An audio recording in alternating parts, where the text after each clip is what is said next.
In today's video, I just want to talk a little bit about a recent Hamfest find. It's a nice little compact homemade antenna tuner, or Transmatch. It was built into an old power supply case. The antenna input here and transmit input here, a bypass switch on this side, and then our controls to actually operate the tuner here, and a couple of trimmers and another switch out front. So let's go take a deeper look at what's inside and see if this thing works. So let's slide the case off of here and take a look at what we have inside. So a really pretty good size roller inductor, okay, and we've got a small variable capacitor here and a larger variable capacitor down here.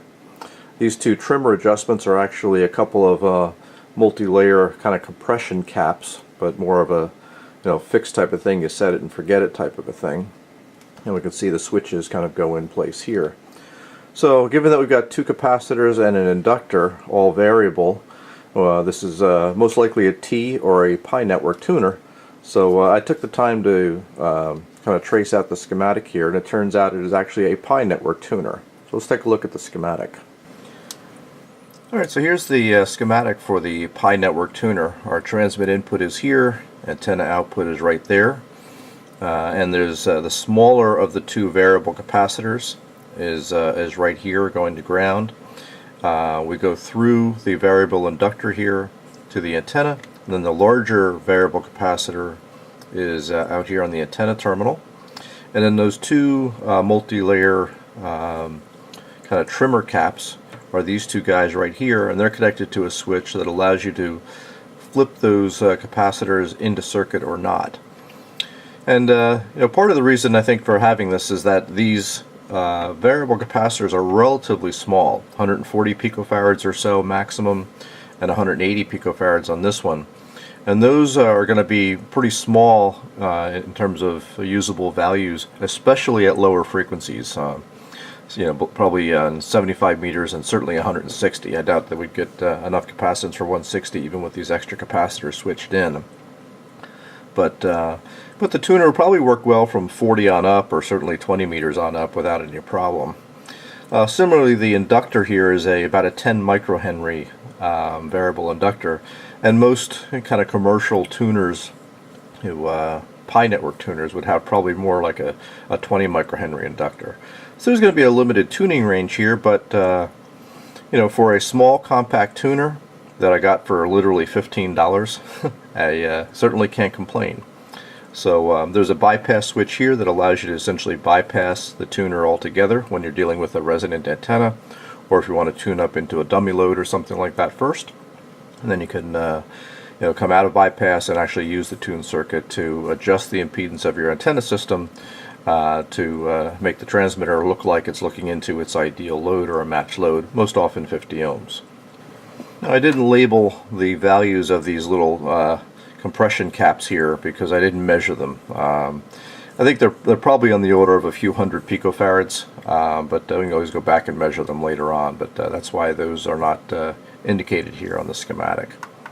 So let's go see if this thing works. We'll hook up a load to it and a little antenna analyzer and see if we can adjust and get a good match out of a mismatched load.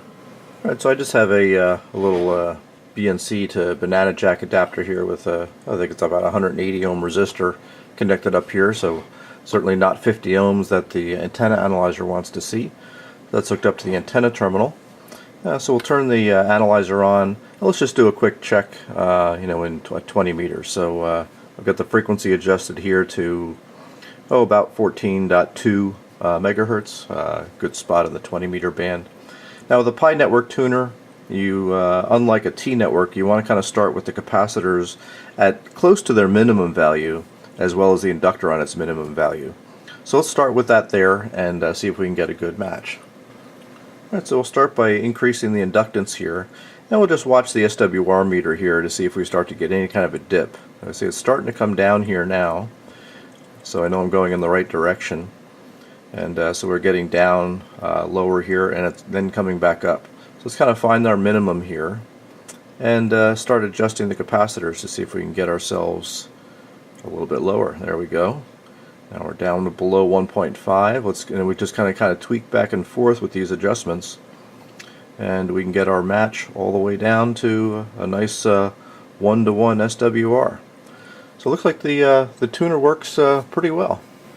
Let's check this thing out on 40 meters. That's another band I like to operate a lot, so I'm going to turn this up to, let's go to about 7.14, 7.15 megahertz or so on 40 meters. And again, let's start turning the inductance up here to see if we start getting a dip on the SWR meter. And looks like I need to add a bit more capacitance here probably to start with. Bring those guys in, and then look for a dip here with the inductor. Okay, looks like we got it here. And let's see. Start playing with the capacitors, bring that dip down. Look at that. We're able to bring the SWR down pretty darn close to, looks like another 1.0, 1.1 to 1 match right there. So certainly enough range in the inductor here and the capacitors to match this. What would be about a 3-to-1 SWR, on this with this 180 ohm resistor, but it certainly shows that the tuner is certainly going to be usable even at on 40 meters.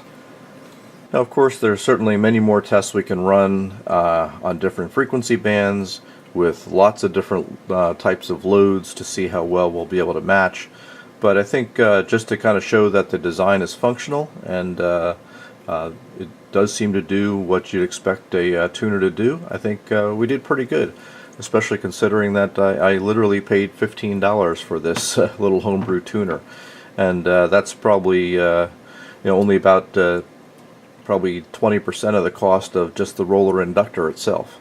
If you were going to go out and try and find yourself a roller inductor to build yourself a tuner, so these caps are probably worth $10 or $20 each. The roller inductor is probably $50, $75 item. So not a bad find for the last Hamfest of the season. So I hope you enjoyed this little video. Quick introduction to a Pi network tuner, and just kind of showing it in operation. And I certainly plan in the future to do some videos on impedance matching and how both a Pi network and a T network tuner work, as well as an L network tuner. But those are all things we'll save for the future. Just want to give you a quick view of this nifty little Hamfest find. Thanks again for watching, and comments are always welcome.